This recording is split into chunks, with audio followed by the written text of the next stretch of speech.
राधे राधे। जय श्री कृष्णा। प्रेरणा कोश में आपका स्वागत है। पिछले भागों में हमने कर्म, मन और आत्मा के गूढ़ रहस्यों को समझा। आज हम अर्जुन के उस प्रश्न पर चर्चा करेंगे जो हर भक्त के मन में उठता है। भक्ति का मार्ग श्रेष्ठ है या ज्ञान का? आइए सुनते हैं श्री कृष्ण और अर्जुन का यह दिव्य संवाद। अर्जुन कहते हैं, हे केशव, आपने ज्ञान और कर्म के बारे में विस्तार से बताया, लेकिन जो मनुष्य पूरी श्रद्धा के साथ आपकी भक्ति में लीन रहता है और जो आपके निराकार रूप की उपासना करता है, इन दोनों में श्रेष्ठ योगी कौन है? भक्ति का मार्ग कठिन है या ज्ञान का? मुझे इस संशय से बाहर निकालिए। श्री कृष्ण कहते हैं, हे अर्जुन, जो मुझ में अपना मन लगाकर परम श्रद्धा के साथ मेरे साकार रूप की उपासना करते हैं, वे मेरे मत में सबसे श्रेष्ठ योगी हैं। जो निराकार, अविनाशी और सर्वव्यापी ब्रह्म की उपासना करते हैं, या वे भी अंत में मुझे ही प्राप्त होते हैं। लेकिन देहधारी मनुष्यों के लिए निराकार में मन लगाना अत्यंत कठिन है, क्योंकि जब तक शरीर का मोह और भान है, तब तक निराकार को समझना आसान नहीं होता। इसलिए साकार भक्ति का मार्ग सुगम और शीघ्र फल देने वाला है। अर्जुन कहते हैं, हे माधव, तो फिर एक साधारण मनुष्य जो अपनी गृहस्थी और जिम्मेदारियों में फंसा है, वह आपको कैसे पा सकता है? क्या उसे सब कुछ छोड़ देना होगा? क्या संसार का त्याग किए बिना ईश्वर की प्राप्ति संभव है? श्री कृष्ण कहते हैं, नहीं अर्जुन, त्याग बाहर से नहीं, बल्कि भीतर से होना चाहिए। जो अपने सभी कर्मों को मुझे अर्पित कर देता है, जिसका मुझ पर अटूट विश्वास है और जो अनन्य भाव से मेरा चिंतन करता है, उसका उद्धार मैं स्वयं करता हूँ। तुम बस अपना मन मुझ में लगाओ और अपनी बुद्धि मुझे सौंप दो। यदि तुम ऐसा नहीं कर सकते तो अभ्यास के द्वारा मुझे पाने की कोशिश करो। यदि अभ्यास भी कठिन लगे, ये बात तो केवल मेरे लिए कर्म करो। और यदि यह भी संभव न हो तो कम से कम अपने कर्मों के फल की इच्छा का त्याग करना सीखो। फल का त्याग करने से मन को तुरंत शांति प्राप्त होती है। अर्जुन कहते हैं, हे गोविंद, आपके प्रिय भक्त के लक्षण क्या हैं? आप किसे सबसे अधिक प्रेम करते हैं? वह कौन से गुण हैं जो एक मनुष्य को आपके करीब लाते हैं? श्री कृष्ण कहते हैं, अर्जुन, जो किसी भी प्राणी से द्वेष नहीं करता, जो सबका मित्र है और सबके प्रति दयालु है, वही मुझे प्रिय है। जिसमें मैं और मेरा का अहंकार नहीं है, जो सुख और दुख में समान रहता है और जो क्षमाशील है, वह भक्त मुझे अत्यंत प्रिय है। जो न किसी से डरता है और न ही जिससे कोई डरता है, जो हर्ष, ईर्ष्या और भय से मुक्त है, वही मेरा सच्चा भक्त है। जो फल की इच्छा नहीं करता, जो शुद्ध है और जो सभी आरंभों के फल को मुझे अर्पित कर देता है, वह मेरा प्रिय है। अर्जुन कहते हैं, हे वासुदेव, श्रद्धा का महत्व क्या है? क्या बिना श्रद्धा के किया गया दान या तप सफल होता है? क्या केवल कर्म करना ही काफी नहीं है? श्री कृष्ण कहते हैं, अर्जुन, बिना श्रद्धा के किया गया कोई भी कर्म, चाहे वह दान हो या तप, वह असत कहलाता है। उसका फल न तो इस लोक में मिलता है और न ही परलोक में। मनुष्य जैसा विश्वास रखता है, वैसा ही वह स्वयं बन जाता है। श्रद्धा ही वह डोरी है जो भक्त को भगवान से बांधती है। जिसकी श्रद्धा अडिग है, उसे ज्ञान अपने आप प्राप्त हो जाता है। जो संशय में जीता है, उसका न तो यह लोक सुधरता है और न ही परलोक। अर्जुन कहते हैं, हे कृष्ण, आपने श्रद्धा के 3 प्रकारों के बारे में भी बताया था। क्या मनुष्य का स्वभाव भी उसकी श्रद्धा को प्रभावित करता है? क्या हम अपने स्वभाव को बदल सकते हैं? श्री कृष्ण कहते हैं, हाँ अर्जुन, हर मनुष्य की श्रद्धा उसके स्वभाव के अनुसार 3 प्रकार की होती है, सात्विक, राजसिक और तामसिक। सात्विक लोग देवताओं की पूजा करते हैं, राजसिक लोग यक्षों और राक्षसों की, और तामसिक लोग निम्न शक्तियों की उपासना करते हैं। लेकिन जो अपनी बुद्धि को शुद्ध करके पूर्ण श्रद्धा से केवल मेरा स्मरण करता है, वह इन तीनों गुणों से ऊपर उठकर मुझ में विलीन हो जाता है। स्वभाव को निरंतर अभ्यास और सही ज्ञान से बदला जा सकता है। अर्जुन कहते हैं, हे प्रभु, अब मुझे समझ आ रहा है कि श्रद्धा ही वह आधार है जिस पर जीवन की इमारत खड़ी होती है। लेकिन हे मधुसूदन, आपने गुणों की बात की, सत्व, रज और तम। ये 3 गुण हमारे जीवन को किस तरह प्रभावित करते हैं? क्या कोई मनुष्य इन गुणों से पूरी तरह मुक्त हो सकता है? मुझे इन गुणों के रहस्य के बारे में विस्तार से बताइए।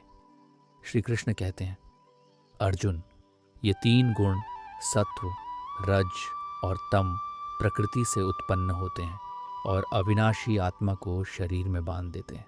सत्व गुण निर्मल और प्रकाशमय है, जो सुख और ज्ञान की आसक्ति पैदा करता है। रज गुण क्रिया और इच्छाओं का प्रतीक है, ये जो मनुष्य को लोभ और कर्मों के फल में बांधता है। और तम गुण अज्ञान से पैदा होता है, जो प्रमाद, आलस्य और निद्रा के द्वारा जीव को मोह में डाल देता है। जब सत्व बढ़ता है तब मनुष्य में ज्ञान का प्रकाश फैलता है। जब रज बढ़ता है तब अशांति और लालसा जागती है। और जब तुम बढ़ता है तब अंधकार और झड्ढता छा जाती है। अर्जुन कहते हैं, हे माधव, क्या इन तीनों गुणों से ऊपर उठना संभव है? जो व्यक्ति इन गुणों को पार कर लेता है वह किस अवस्था में रहता है? उसके आचरण कैसे होते हैं? मुझे उस गुणातीत पुरुष के बारे में बताइए जो इन सांसारिक बंधनों से मुक्त हो चुका है। श्री कृष्ण कहते हैं, अर्जुन, जो पुरुष इन तीनों गुणों के कार्य यानी प्रकाश, प्रवृत्ति और मोह के होने पर न तो उनसे द्वेष करता है और न ही उनके हट जाने पर उनकी आकांक्षा करता है, वही गुणातीत है। वह सुख और दुख में समान रहता है, मिट्टी और सोने को एक जैसा समझता है और प्रिय या अप्रिय स्थितियों में विचलित नहीं होता। ऐसा व्यक्ति धैर्यवान होता है और निंदा या स्तुति को समान भाव से स्वीकार करता है। जो मान और अपमान में एक जैसा रहे और जिसने सभी कर्मों के कर्तापन का त्याग कर दिया है, वही गुणों से अतीत कहा जाता है। अर्जुन कहते हैं, हे जनार्दन, यह अवस्था तो अत्यंत दिव्य है, लेकिन एक साधारण मनुष्य के लिए इन गुणों के युद्ध को जीतना कैसे संभव है? हमारे भीतर अक्सर रज और तम हावी हो जाते हैं। क्या कोई ऐसा उपाय है जिससे हम निरंतर सत्व गुण में स्थित रह सकें और अंत में इन सब से मुक्त हो सकें? श्री कृष्ण कहते हैं, अर्जुन, इसका सबसे सरल उपाय है अनन्य भक्ति। जो मनुष्य बिना विचलित हुए मेरी भक्ति करता है, वह इन तीनों गुणों को पार करके ब्रह्म भाव को प्राप्त करने के योग्य बन जाता है। अपने भोजन, अपनी संगति और अपने विचारों को शुद्ध करो। सात्विक भोजन और सात्विक कर्म बुद्धि को निर्मल करते हैं। जब बुद्धि निर्मल होती है तब मनुष्य गुणों के खेल को समझ जाता है और फिर वह उनसे प्रभावित नहीं होता।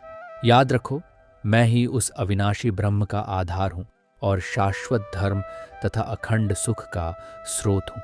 अर्जुन कहते हैं, हे केशव, भोजन और संगति का प्रभाव इतना गहरा क्यों होता है? क्या हमारा आहार वास्तव में हमारे मन और हमारी श्रद्धा को बदल सकता है? मुझे आहार और तपस्या के भेदों के बारे में भी विस्तार से बताइए, ताकि मैं अपने जीवन को पूरी तरह शुद्ध कर सकूं। श्री कृष्ण कहते हैं, अर्जुन, जैसा अन्न वैसा मन। जो भोजन आयु, बुद्धि, बल और आरोग्य बढ़ाने वाला है, जो रसदार और हृदय को प्रिय है, वह सात्विक आहार है। कड़वे, खट्टे, अधिक गर्म और तीखे भोजन जो दुख और रोग पैदा करते हैं, वे राजसिक कहलाते हैं। और जो भोजन अधपका, दुर्गंधयुक्त या बासी है, वह तामसिक आहार है। इसी प्रकार बिना किसी फल की इच्छा के श्रद्धा के साथ किया गया तप सात्विक होता है। जो तप सत्कार और मान पाने के लिए किया जाए वह राजसिक है। और जो मूर्खतापूर्वक दूसरों को कष्ट देने के लिए किया जाए वह तामसिक है। अर्जुन कहते हैं, हे मधुसूदन, अब मुझे समझ आ रहा है कि हमारे छोटे छोटे चुनाव कैसे हमारे पूरे व्यक्तित्व का निर्माण करते हैं। लेकिन हे प्रभु, आपने पुरुषोत्तम योग के बारे में भी संकेत दिया था। इस संसार को आपने एक पीपल के वृक्ष के समान बताया है, जिसकी जड़ें ऊपर हैं और शाखाएं नीचे। इस रहस्यमयी संसार वृक्ष का वास्तविक अर्थ क्या है? श्री कृष्ण कहते हैं, अर्जुन, इस संसार को एक अविनाशी अश्वत्थ वृक्ष कहा गया है। इसकी जड़ें ऊपर परमेश्वर में हैं और इसकी शाखाएं नीचे संसार में फैली हुई हैं। वेदों के छंद इसके पत्ते हैं। इस वृक्ष की शाखाएं गुणों के द्वारा बढ़ती हैं और विषय भोग इसके अंकुर हैं। जो मनुष्य ज्ञान रूपी कुल्हाड़ी से इस संसार रूपी वृक्ष की जड्ढों को काट देता है, वही उस परम पद को प्राप्त होता है जहां से वापस नहीं लौटना पड़ता। वह पद मेरा ही परम धाम है, जहां न सूर्य की आवश्यकता है, न चंद्रमा की और न ही अग्नि की।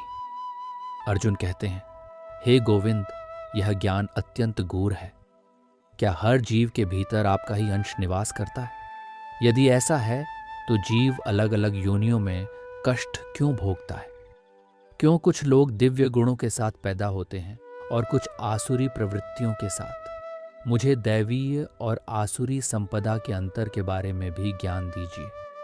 श्री कृष्ण कहते हैं, अर्जुन, इस संसार में दो प्रकार के पुरुष होते हैं, एक दैवीय स्वभाव वाले और दूसरे आसुरी स्वभाव वाले।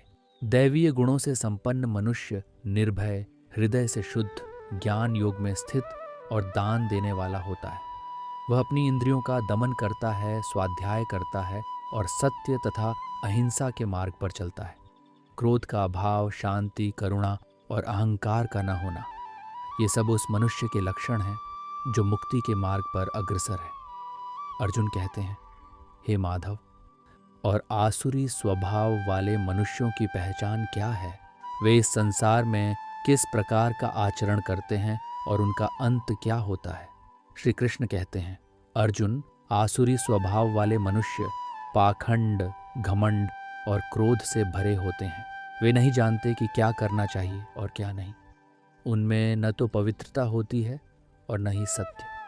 वे मानते हैं कि यह जगत बिना किसी ईश्वर के केवल स्त्री पुरुष के संयोग से पैदा हुआ है और इसका कोई आधार नहीं है। ऐसी तुच्छ बुद्धि वाले लोग केवल अपनी कामनाओं की पूर्ति में लगे रहते हैं और विनाशकारी कर्म करते हैं। वे हजारों आशाओं की बेदियों से बंधे होते हैं और काम क्रोध के वश में होकर अन्याय से धन इकट्ठा करने की कोशिश करते हैं। अर्जुन कहते हैं, हे केशव, ऐसे लोग अपनी सफलता को किस दृष्टि से देखते हैं? क्या वे कभी अपनी भूल को स्वीकार करते हैं? श्री कृष्ण कहते हैं, वे सदा यही सोचते हैं, आज मैंने यह प्राप्त कर लिया, कल मैं उस मनोरथ को भी पूरा कर लूंगा। यह शत्रु मेरे द्वारा मारा गया और दूसरों को भी मैं मार डालूंगा। मैं ही ईश्वर हूं, मैं ही भोगी हूं, मैं सिद्ध हूं, बलवान हूं और सुखी हूं। वे अपने ही मोह जाल में फंसे रहते हैं और अहंकार के कारण मेरा तिरस्कार करते हैं, जो उनके और सबके शरीर में स्थित हूं। ऐसे आसुरी प्रवृत्तियों वाले लोग बार बार नीच योनियों में जन्म लेते हैं और कभी शांति प्राप्त नहीं कर पाते। अर्जुन कहते हैं, हे गोविंद, क्या इस नरक रूपी दलदल से निकलने का कोई द्वार है? मनुष्य अपने भीतर के इन आसुरी भावों को कैसे समाप्त कर सकता है? श्री कृष्ण कहते हैं, अर्जुन, काम, क्रोध और लोभ ये नरक के 3 द्वार हैं जो आत्मा का नाश कर देते हैं। इसलिए इन तीनों का त्याग कर देना चाहिए। जो मनुष्य इन तीनों द्वारों से मुक्त हो जाता है, आए वह अपने कल्याण का आचरण करता है और परम गति को प्राप्त होता है। लेकिन जो शास्त्र की विधि को छोड़कर अपनी मनमानी इच्छाओं के अनुसार चलता है, उसे न तो सुख मिलता है और न ही सिद्धि। अर्जुन कहते हैं, हे मधुसूदन, यदि कोई मनुष्य शास्त्र की विधि को तो नहीं जानता, लेकिन पूरी श्रद्धा के साथ देवताओं या अन्य शक्तियों की पूजा करता है, तो उसकी स्थिति क्या होगी? क्या उसकी निष्ठा सात्विक मानी जाएगी या तामसिक? श्री कृष्ण कहते हैं, अर्जुन, हर मनुष्य की श्रद्धा उसके अंतःकरण के अनुसार होती है। जैसा जिसका स्वभाव होता है, वैसी ही उसकी श्रद्धा होती है।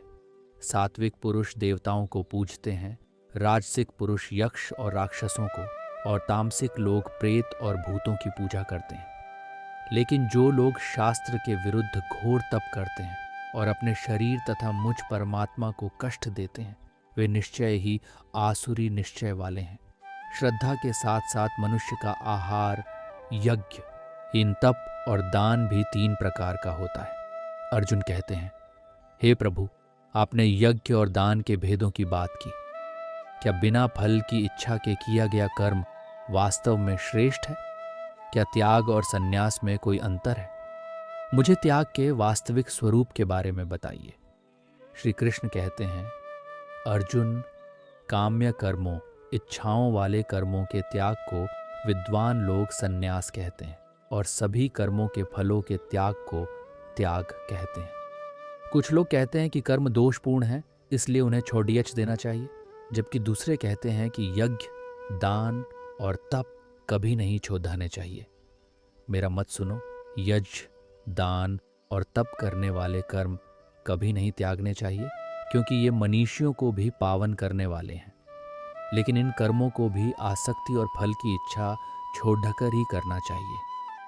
अर्जुन कहते हैं, हे केशव, क्या त्याग के भी 3 प्रकार होते हैं?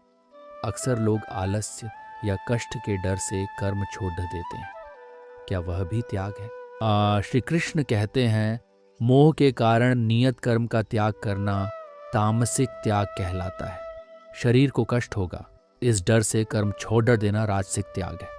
लेकिन जब कोई मनुष्य यह सोचकर कर्म करता है कि यह मेरा कर्तव्य है और वह फल की आसक्ति का त्याग कर देता है, वही सात्विक त्याग है। ऐसा त्यागी न तो अशुभ कर्म से द्वेष करता है और न ही शुभ कर्म में आसक्त होता है। जो कर्म का फल छोड़न देता है, वही वास्तव में त्यागी है। अर्जुन कहते हैं, हे वासुदेव, कर्म की सफलता में किन किन कारणों का हाथ होता है? क्या मनुष्य स्वयं ही अपने हर कर्म का करता है या कोई और शक्ति भी इसमें शामिल है? श्री कृष्ण कहते हैं, अर्जुन, किसी भी कर्म की सिद्धि के लिए 5 कारण मुख्य होते हैं। अधिष्ठान यानी शरीर, कर्ता, अलग अलग प्रकार के साधन, नाना प्रकार की चेष्टाएं, और 5वां सबसे महत्वपूर्ण कारण है दैव यानी परमात्मा की इच्छा। जो मनुष्य केवल अपने अहंकार के कारण खुद को ही एकमात्र कर्ता मानता है, वह सत्य को नहीं देख पाता। जिसकी बुद्धि में अहंकार नहीं है और जिसका मन सांसारिक लेप से मुक्त है, वह इस संसार में कर्म करते हुए भी उनके बंधन में नहीं फंसता। अर्जुन कहते हैं, हे मधुसूदन, अब मेरे मन का सारा अंधकार मिट गया है। आपकी कृपा से मुझे वह दिव्य दृष्टि प्राप्त हुई है जिससे मैं धर्म और अधर्म का भेद समझ पा रहा हूँ। मेरा मोह नष्ट हो चुका है और मुझे अपने कर्तव्य का स्मरण हो आया है।